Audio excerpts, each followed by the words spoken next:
Think Donald Trump's physical will offer insight into his health? Think again. Why is Donald Trump undergoing a physical? Because he chooses to.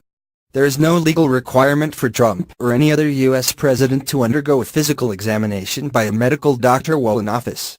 Having said that, Trump, in this case, is keeping with prior precedent, as all presidents since Ronald Reagan have scheduled physicals while in office and released the results to the public.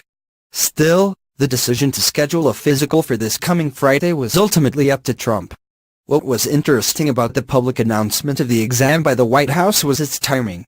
It came one day after Trump's speech on recognizing Jerusalem as Israel's capital in early December. During his remarks, Trump appeared to slur his words, prompting questions about the health status of the oldest man-elected president. The decision to schedule a physical could thus be interpreted as a move to tamp down talk about Trump's physical and mental health that surfaced during his campaign and since then have never disappeared. Trump's erratic style has of course provided ample fodder for critics who view him as mentally unsound. Trump supporters meanwhile consider his unorthodox style one of his greatest assets. Trump's decision to schedule a physical is also noteworthy because it conflicts with his seeming reluctance to provide a detailed health report during the presidential campaign. The terse letter written by Trump's then-physician Harold Bornstein famously culminated in the declaration that Trump will be the healthiest individual ever elected to the presidency.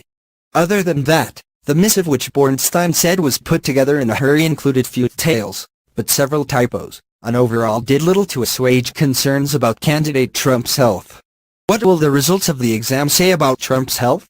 In a nutshell, only information the president wants to be published.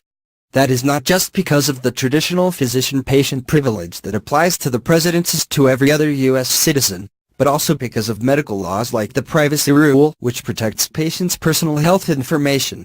This means that Trump essentially has to greenlight any medical information released about him. My historian's impulse, and knowing what I know about president's health, is you are not going to get definite information about the president's condition, said Robert Dallek, a presidential historian who in his Kennedy biography, An Unfinished Life, detailed the president's numerous medical problems and drug use. I hope I am wrong, but I expect very little, said Barbara Perry, the director of presidential studies at the University of Virginia. It's hard for me to believe that particularly this president, who does not have a penchant for transparency either in his tax returns or in his medical history, would make a U-turn and suddenly release everything.